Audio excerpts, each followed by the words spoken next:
And now, the last word with Rick Casey.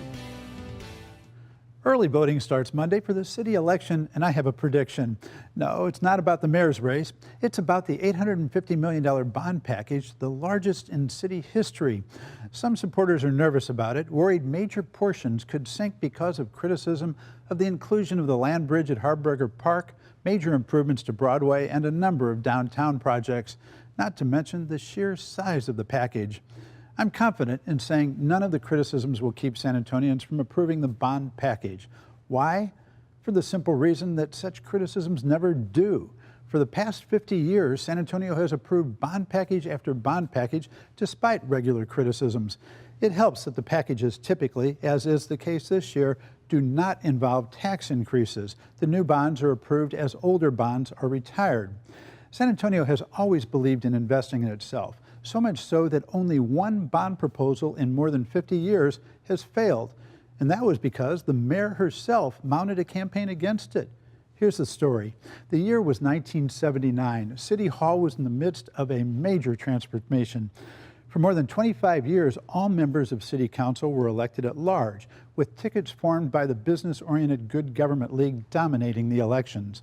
The organization almost always selected 2 Hispanics and 1 black for the 9-member council, and for the most part, they followed the party line.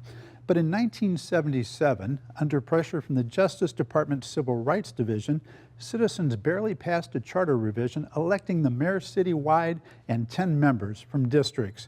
For the first time in a generation, voters in poorer parts of the town who had little influence on the citywide elections got to pick their own representatives. The result?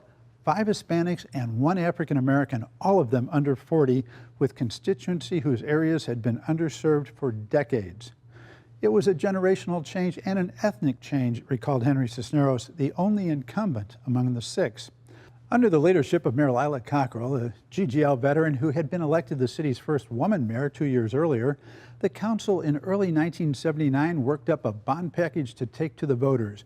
But before the election took place, a dispute arose over allocation of a chunk of money from a federal program called Community Development Block Grants. We had all agreed on a package through a long process of negotiation, Cockrell said this week.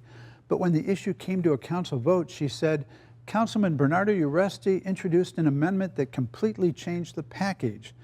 Without much discussion, the 5 Hispanics and 1 black member voted as a block and started a battle.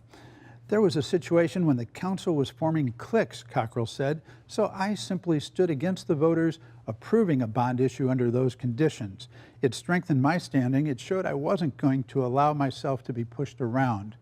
The business community raised money to amplify her message and hired Austin political consultant George Shipley, who would later work for Cisneros, to run the anti-bond campaign.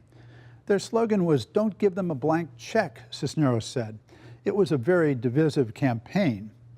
It was not a close vote. The bond package was defeated. But Cockrell made it clear she was not anti-bond, just that the council needed to be taught a lesson. The next year, the bond package passed. Cisneros said both sides learned a lesson. The business community learned that the long-neglected southern sector of the city needed considerably more investment, and the new council members learned that they could not pass those investments without working to get a full consensus of the council and the community.